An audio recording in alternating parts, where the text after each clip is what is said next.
Okay, so a few people have asked me what Minecraft JUnit is. Now, before I get into the full explanation today, it does help if I explain a few of the terms first. So, JUnit is a library on its own. It's something that you can go down and download, install, add to your own program, and use. For those who don't know what it stands for Java Unit Testing.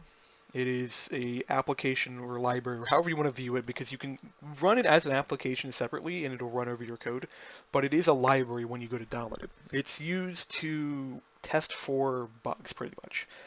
You set it up, you create tests. Tests are basically these little blocks here. You set up some kind of test conditions. Think of the same ideal of like if you were in a chemistry lab and you were doing like one of those little worksheets like in chemistry class where it goes, okay, do step 1, 2, 3, and 4.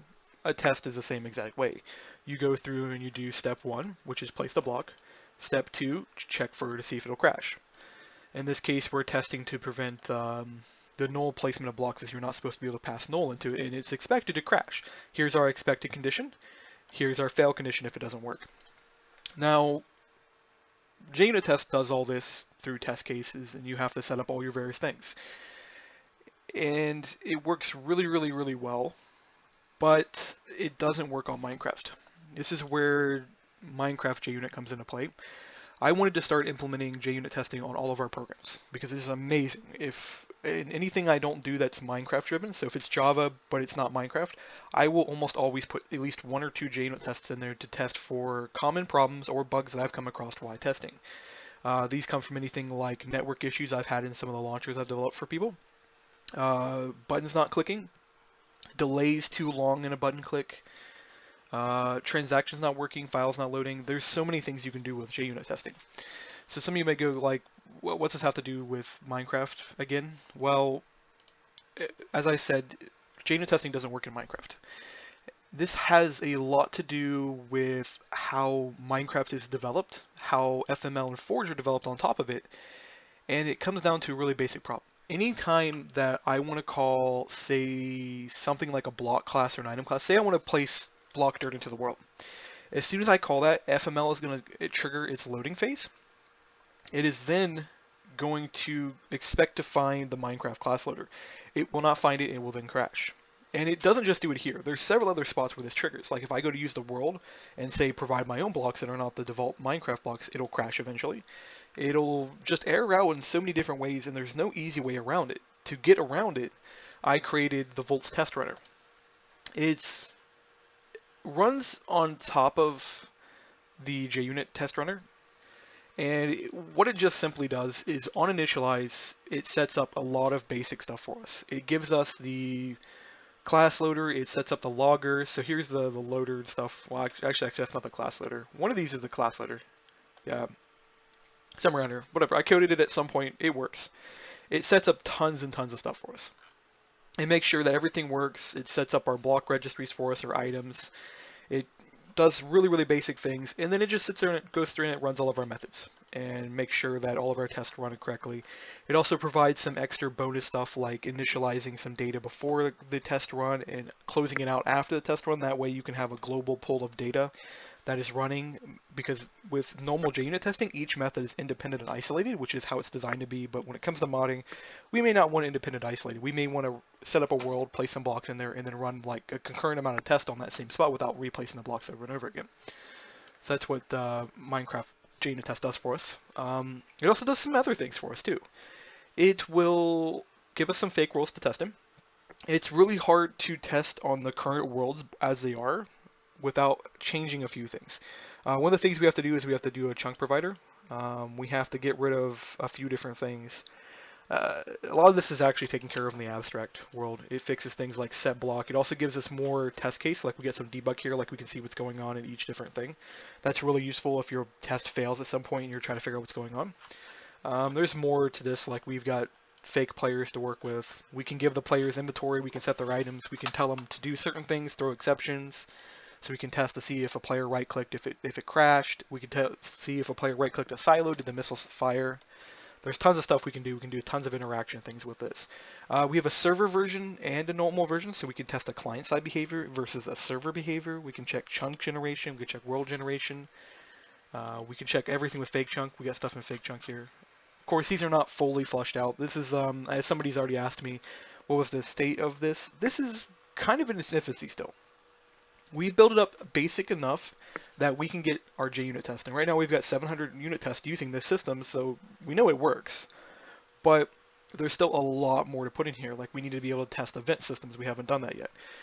We need to be able to test client versus server resource syncing, because if most of you don't probably already know this already, if you try to load client-side stuff server-side, the game crashes. There's no way to test it at the moment because we have to run FML's system, which removes client-side resources. We need to be able to test packet systems. We haven't set that up yet because we have to get Netty working. Resource issues such as textures, models, audio files need to be fixed. GUI, stuff like that. There's no testing for all that stuff. It's still something we have to do. But so far, we've got a lot of stuff to be able to test here. We can test block placement, item right-click, left-click. We can do interaction like opening doors, pulling levers. We can do full redstone animation. We can delay world ticks. So instead of letting the world tick naturally, we can go, okay, I want to see what you do on tick 1, 2, 3, 4. We can sit there and slowly watch it and detect if our, say for example, we had an explosive that went off at tick 20, we can ensure that it went off after 20 ticks and not after like 5 ticks. We can detect how entities move around, how they're pushed. We can detect how rail carts go around and ensure that they're stable. We can do most of what our mods already contain. Though the big problem now comes down to is that making tests is a bit tedious. Let me go find an actual test we have. So ICBM's got a couple in here.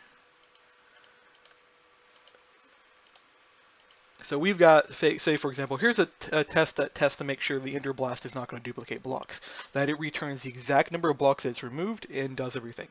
So we test required functionality, test the blast, check blast, pop blast, various other things here. And these of course are called in here and it does our stuff. We've got crafting tests. So we test explosive items, ensure that they can be crafted appropriately. We test that the crafting stations work. Well, some of these are actually empty, apparently. Okay, here we go. Here's the missile station. I believe this one just tests to see if the multi-block works as expected. The irony of this is we've moved the multi-block code over to JSON, which is basically a data format, and the tests will validate just perfectly fine. And they run, and of course we've got all of our different things. Actually, you know what? This is the unit test for the one that can be placed on 24 different sides of the block. So, still works. We've got things like crafting of the engines. So here's a coal engine and ensures that it crafts properly every time. We've got a missile test here. Right now, I believe this one just tests to make sure that the two-string function doesn't fail. We were going to come back in here and probably test a lot more here later. Testing of the warhead. This one does do some placement of it. And this one extends our abstract test tile class. Our abstract test tile class tests every single method in the tile system. And you can see there's tons in here. This is 1,029 lines, or 1,209 lines. And it tests everything. And it ensures that that class functions without crashing. And because of it, we've had some pretty good stability. Most of the bugs that have come up to us are things like we're running client code server side. Packets aren't syncing, there's some desynchronization issues, resource problems, like for example coding lib has been a big issue right now, as it hasn't been installing properly. So that's that. Let's see if we can find a few different things here. Armory's got some pretty big ones in it, I believe. Yeah, because we've got things like data processing. So here's one that tests the gun to make sure it fires, has ammo, reloads, unloads the weapon, can be manually fed, saved, load. And of course, we got to set up for the entire class, which does. This is where I was talking about, where it actually will create data for us. Although it should be teared down, but it's not. We have testing for the ammo, testing for the clips to make sure they work properly. And here's another one for the item gun, which is separated from the gun instance itself. As when you get a gun, it creates a gun instance for you as the player, and it will be for the current gun you're holding, and if you switch guns, you get a new gun instance. But the gun itself has data on it too, including the ability to register this. So these are checking actually if the gun registers properly right now.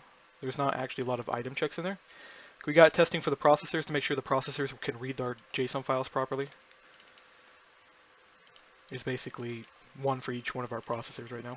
They need more testing too. We're not quite finished with that yet, but these do take a while to make. I mean, you got to consider the fact each one of these has to be created, then made sure that it runs properly, then gives our edge cases, and then you get some kind of coverage. For those also, by the way, who've never seen a unit test system run, let me go really quickly, and we can trigger one of our testings. It's called test all the things as a joke, but it does run all of the tests inside of our project workspace here. So what it'll do is it'll start loading up the test, that's what initializing test, and it'll start going through them. We got things like for look helpers, this test to make sure AI improvement actually does end up improving the speed. We've got things for replacement testing. This is also for AI improvements. Here's a bitmap test wrap thing.